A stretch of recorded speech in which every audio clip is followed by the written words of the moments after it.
Tampang komplotan polisi gadungan di Surabaya, tangkap warga minta uang tebusan 50 juta.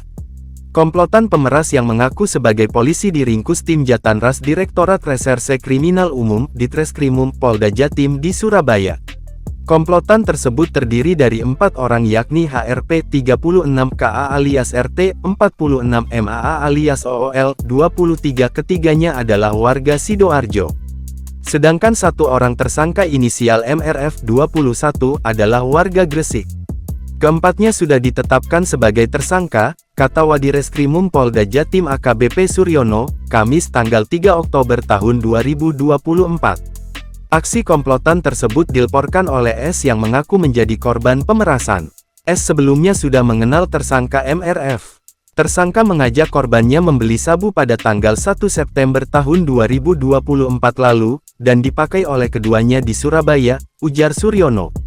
Korban diminta oleh MRF untuk memasukkan sisa sabu itu ke dompet korban. Selanjutnya MRF mengajak korban untuk pergi ke Sidoarjo. Sampai di kawasan Jenggolo Sidoarjo, korban ditodong oleh 3 orang tersangka lainnya yang mengaku sebagai polisi, dan diborgol lalu dimasukkan ke sebuah mobil untuk dibawa ke arah Surabaya, terangnya. Dalam perjalanan, ketiga tersangka menggeledah dompet korban dan menemukan sabu.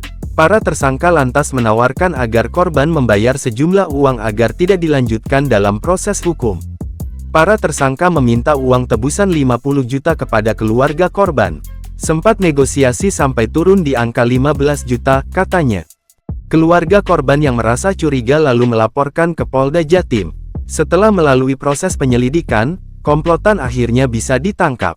Pasal yang dikenakan kepada para tersangka adalah Pasal 368 dan Pasal 333 KUHP dengan ancaman 9 tahun penjara.